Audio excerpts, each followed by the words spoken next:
सूरत अन्निसा आयत नंबर 7। लिर्रिजाली नसीबुम मिम्मा तरकल वालिदानी वल अकरबूना, मर्दों के लिए इस माल से हिस्सा है जो वालिदैन और करीबी रिश्तेदार छोड़ जाएं।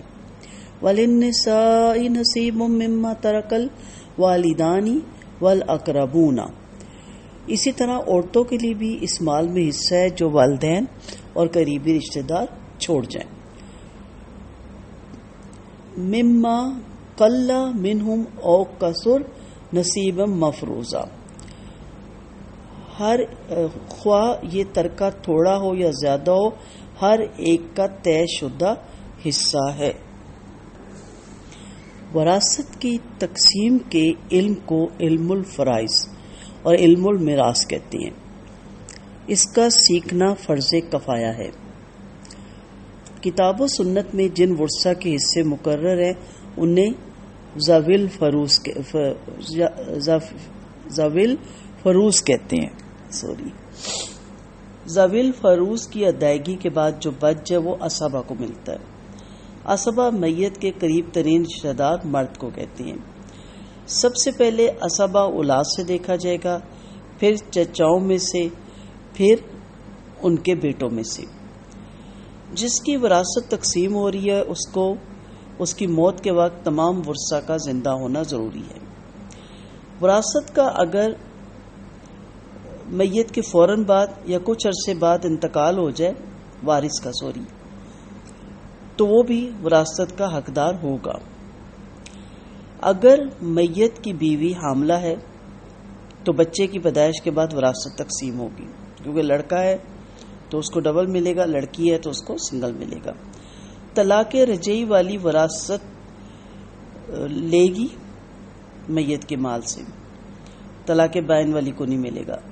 एक वारिस दूसरे वारिस का हक खरीद सकता है, ले नहीं सकता, खरीद सकता है।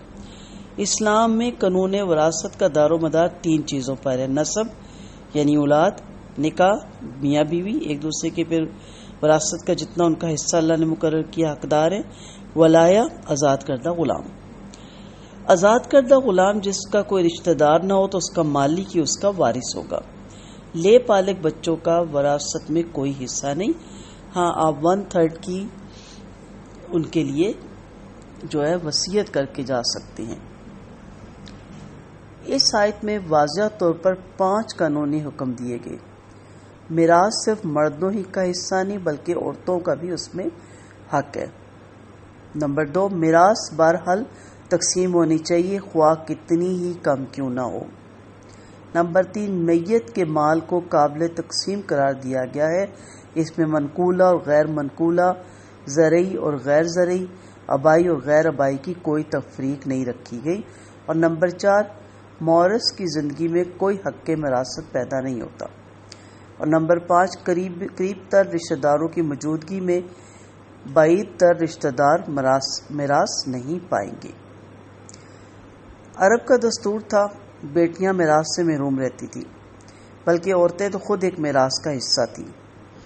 बालिग बेटों को कुछ, नाबालिग बच्चों को कुछ नहीं मिलता था। बेटों को सिर्फ वो बेटे जो बड़े और जवान होते थे और दुश्मन से लड़ते थे उनको मिलता था।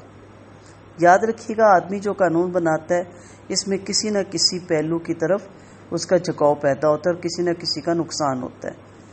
लेकिन अल्लाह का कानून इल्म हिकमत से पुर होता है और वो जो अहकामात नाजिल करता है, कानून बनाता है, हर किस्म की बेएतदाली से पाक होता है। याद रखिएगा, जैसे कि मैंने कहा, ले पालिक को हिब्बा किया जा सकता है और 1/3 की वसीयत की जा सकती है।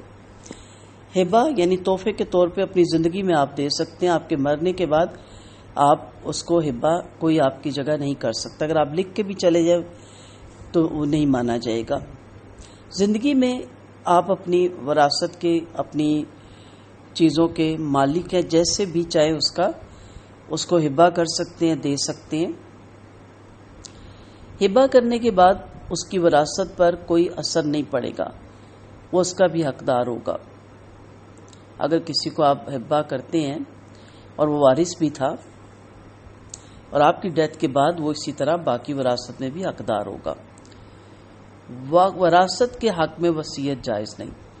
1/3 کی آپ ان کے حق میں کر سکتے ہیں جو وارث نہ ہو، لیکن جو ورثہ میں شامل ہیں ان کے لیے 1/3 کی آپ وصیت نہیں کر سکتے۔ یاد رکھیے صرف 1/3 کی وصیت کی جا سکتی ہے، اس سے زیادہ کی نہیں۔ 1/3 سے زیادہ کی وصیت میں بذریعہ کورٹ رد و بدل اور ترمیم کی جا سکتی ہے۔ وصیت ان رشتہ داروں کے حق میں کی جا سکتی ہے جو وراثت کے حقدار نہیں ہیں، یا پھر مسجد، مدرسہ، رفعی یا دینی مقصد یا دینی اداروں پر خرچ کرنے کے لیے۔ میت کے ذمہ قرض، زکوٰۃ، قضا، روزوں کا کفارہ، مہر ادا کرنا ضروری ہے، پہلے وہ ادا کیا جائے گا۔ سب سے پہلے کفن دفن کے لیے مال خرچ ہوگا، میتی کے پیسوں میں سے خرچ کیا جائے گا۔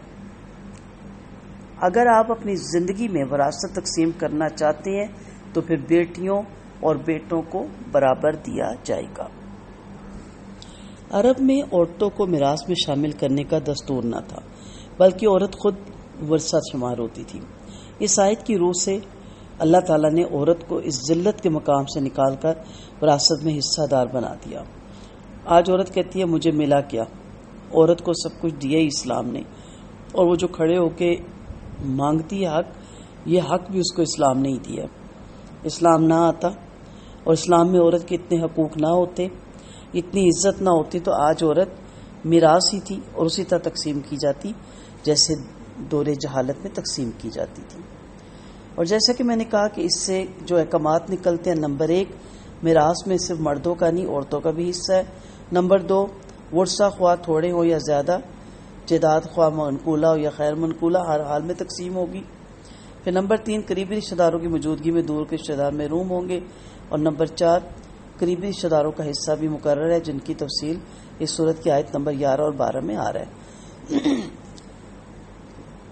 نمبر 5 عورتوں کے علاوہ چھوٹے لڑکوں کو بھی وراثت سے محروم اس دور میں رکھا جاتا تھا، اسلام نے آ کے اسے بھی ختم کیا، صرف بڑے بیٹے سمجھے جاتے تھے۔ اس آیت کی روح سے چھوٹے لڑکوں کو بھی برابر کا حق دیا گیا، اور حقیقتاً یہی بچے یتیم ہوتے ہیں۔ للرجال نصیب مما ترک الوالدان والاقربون، مردوں کے لیے حصہ ہے جو بھی والدین اور رشتہ دار چھوڑ جائیں۔ للنساء، عورتوں کے لیے بھی حصہ ہے، مما ترک الوالدان والاقربون مما قل منہ او کسب نصیبا مفروضا۔ تقسیم آگے دیکھیں گے کس کے حصے میں کیا ہے۔ یہاں اتنا جان لینا چاہیے، یہ جو 5 یا 6 احکامات ہیں ان کو اچھی طرح آپ کو یاد ہونا چاہیے، تاکہ جب کسی کی وراثت تقسیم ہو تو کم سے کم آپ انہیں گائیڈ لائن دے سکیں، کیونکہ سخت گناہ ملتا ہے وراثت کی تقسیم میں ہیر پھیر یا وصیت کے احکامات غلط کر کے دیے جائیں۔ یہ حدیثیں انشاءاللہ آگے ہم تفصیل سے پڑھیں گے۔ وآخر دعوانا ان الحمد للہ رب العالمین۔